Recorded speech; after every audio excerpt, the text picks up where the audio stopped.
তো গাইস আরামবাগ স্টেশনের টিকিট কেটে নিলাম। তারপর আমার সাথে একটা বিরাট ভাবে দুর্ঘটনা ঘটে গেছে। সো গাইস আমি এখন আছি আরামবাগ স্টেশনে। এই যে আরামবাগ স্টেশন, তো আমাদের আরামবাগ স্টেশনে এসে আমাদের টিকিট কাটা হয়ে গেছে। তো আমরা এরপরে যাচ্ছি প্ল্যাটফর্মের দিকে ট্রেন ধরার জন্য।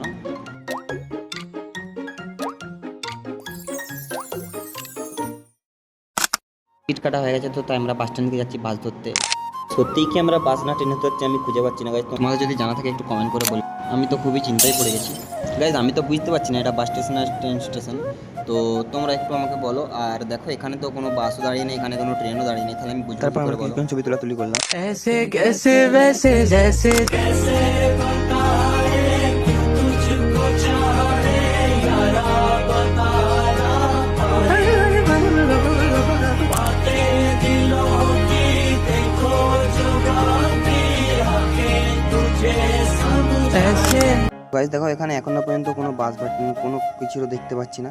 তো আমি যে উদ্দেশ্যে বেরিয়েছি আমি সেখানে যাবো কি করে, এটা দেখে আমি খুব চিন্তায় পড়ে গেলাম। তো গাইস দেখো এখানে শুধু আমি না, আমার একটা বন্ধু আছে, সেও আমার সাথে ফেসে গেছে। তো আমরা যেখানে যাবো আমরা গন্তব্যস্থলে পৌঁছতে পারছি না। তারপর আমরা আবারও কিছুক্ষণ অপেক্ষা করলাম, দেখলাম যদি কোনো আসে বাস বা ট্রেন। তারপর অবশেষে একটা মালগাড়ি চলে এলো।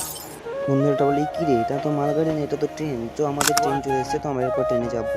অবশেষে বুঝতে পারলাম যে এটা কোনো বাস স্ট্যান্ড না, এটা হচ্ছে ট্রেন স্টেশন। ট্রেন তো চলে এলো, চলো বাকি ভিডিওটা ট্রেনেই করা যাক।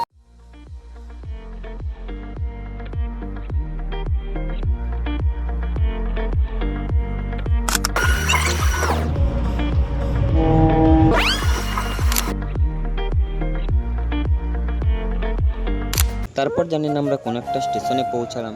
এটা যে কোন স্টেশন আমরা এখনো বুঝে উঠতে পারছি না, এটা লোকেশন কোথায়। তারপর সবাই যখন স্টেশন থেকে পা গলিয়ে উঠলো ট্রেনের ভিতরে, তো তখন আমি বুঝতে পারলাম যে এটা শেওড়াফুলি স্টেশন। সো গাইস দেখো এই ট্রেনের ভিতরে বাঁক নিয়ে অনেকজন উঠেছে শেওড়াফুলি থেকে জল নিয়ে, জল ঢালতে যাওয়ার জন্য। আর আমি তো খুব সেলিব্রিটি মানুষ, তাই সবাই দেখে আমাকে হাই হ্যালো করছে। আমি ভুলে গিয়েছিলাম যে আমি আরামবাগ থেকে হাওড়ার টিকিট কেটেছি, আর আরামবাগ থেকে আমি হাওড়া আসবো। তো যখন হাওড়া স্টেশন এলো তখন আমাকে বন্ধু বললো, দেখ বন্ধু আমরা হাওড়া স্টেশন চলে এসেছি। তো এই প্রথমবার হাওড়া এসে আমি অনেকটা এক্সাইটেড ছিলাম। দেখে তোমরা নিশ্চয়ই বুঝতে পারছো কতটা এক্সাইটেড আমি। হাওড়া স্টেশন চলে এসেছি, সেটা তো তোমাদেরকে দেখালে হবে না। চলো হাওড়া স্টেশনে একটু ঘুরিয়ে দেখি। দেখো হাওড়া স্টেশন। আমরা অনেক রাত্রে হাওড়া এসে পৌঁছলাম। তো রাত্রেবেলায় ভাবলাম এক কাপ কফি খাওয়া যাক। তো এক কাপ কফি নিয়ে হাঁটতে হাঁটতে চলে গেলাম স্টেশনের বাইরের দিকে। তারপর তোমাদের দেখিয়ে দেখিয়ে আমি আস্তে আস্তে কফি খেতে শুরু করে দিলাম। তো কেমন লাগলো তোমাদের কফিটা একটু জানাবে আমাকে কমেন্টে। সো গাইস তারপর আমরা হাওড়া স্টেশন থেকে বেরিয়ে আমরা চলে এলাম হাওড়া বিচ দিকে ঘুরতে। আর হাওড়া বিচে গিয়ে আমরা অনেক ছবি তুললাম। তো সেই ছবিগুলো আর দেখাবো না, তো তাহলে ভিডিওটা অনেক লং হয়ে যাবে। এই নিয়ে একটা ছোট্ট ভিডিও বানিয়ে দেবো। তারপর বন্ধু আমাকে দেখে একটা জিনিস দেখালো, তো সেটা দেখে আমি অবাক হয়ে গেলাম। বন্ধুরা ডাকলো, দিয়ে আমি গেলাম। তো তারপর বন্ধুরা আমাকে বললো দেখ হাওড়া বিচের নিচে একটা পুকুর বয়ে যাচ্ছে মনে হচ্ছে। তো গাইস তোমরাই কমেন্টে বলো এটা পুকুর না নদী। আর আমার তো মনে হচ্ছে এটা নদী। তো তোমরা যদি জেনে থাকো একটু বলো তো এটা পুকুর হোক কিংবা নদী যাই হোক। তো এর একটা যে সুন্দর একটা রাতের প্রাকৃতিক দৃশ্য, তো এটা দেখলে মন একবারই মুগ্ধ হয়ে যায়। তো গাইস আজকের মতো ব্লগটা এখানেই শেষ। দেখা হচ্ছে আবার নেক্সট কোনো ভিডিওতে।